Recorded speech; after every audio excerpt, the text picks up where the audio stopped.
হিন্দু ভারত, জৈন ভারত, বৌদ্ধ ভারত, খ্রিস্টান ভারত, এতগুলো ভারতের মাঝে দাঁড়িয়ে আমি ফিরোজা, একটি ভারতীয় মেয়ে।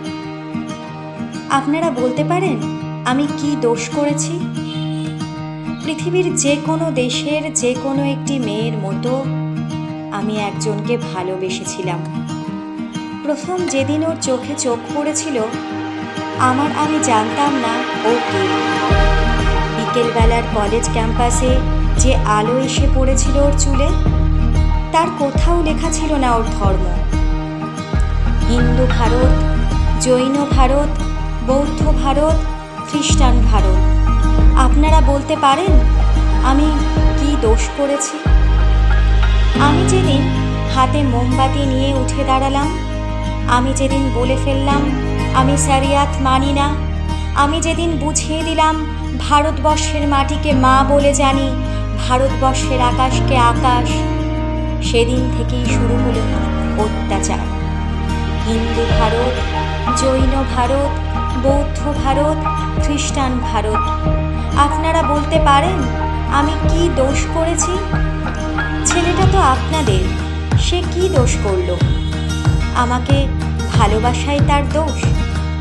ছেলেটার বাড়িতে আপনারা ঢিল ছুঁড়লেন, পার্সেল করে ছেঁড়া চটি পাঠালেন, ওকে হাতে মেরে বাড়ির দেওয়ালে বড় বড় করে লিখে দিলেন এসব চলবে না।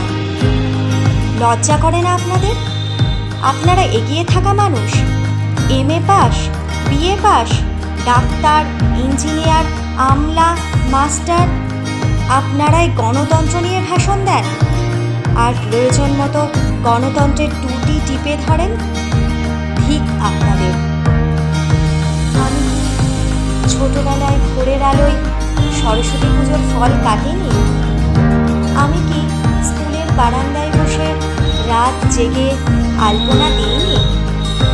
আমি কি পাশের বাড়ির হিন্দু বাবার জন্য রক্ত দিইনি?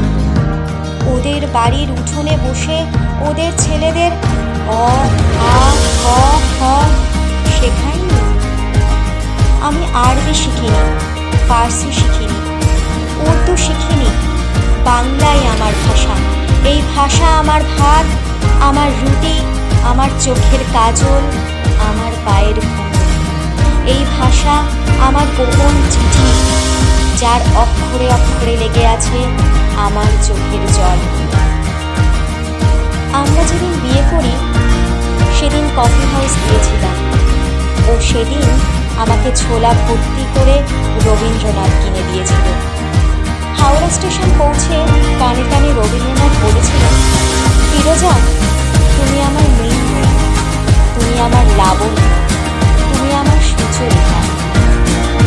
সেদিন রাত্রে কি হয়েছিল জানি না, কি ঘটেছিল ওদের বাড়িতে, কি ঘটেছিল ওদের পাড়ায়, কি করেছিল ওদের বাবা কাকা, সেটা আজও আমি জানি না।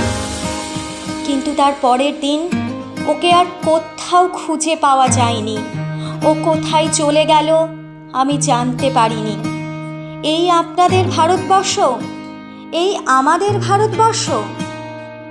আমি একজন সাধারণ মেয়ে, অথচ বাড়িতে, পাড়ায়, অফিসে, পুজোর প্যান্ডেলে, বিয়ে বাড়িতে, অন্নপ্রাশনে এখনও আমাকে নিয়ে ফিসফাস।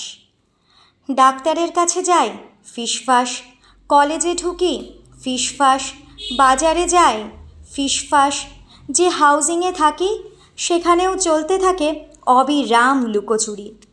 ওটা লুকোচুরি নয়, ওটা ফিসফাস নয়, ওটা আপনাদের গভীরে লুকিয়ে থাকা এক একটা সুপ্ত গুজরাট। যদি আপনাদের হৃদয় বড় না করেন, আকাশের দিকে আপনারা যদি না তাকান, এই পোড়া দেশে আরও অনেকগুলো পোড়া গুজরাট তৈরি হবে।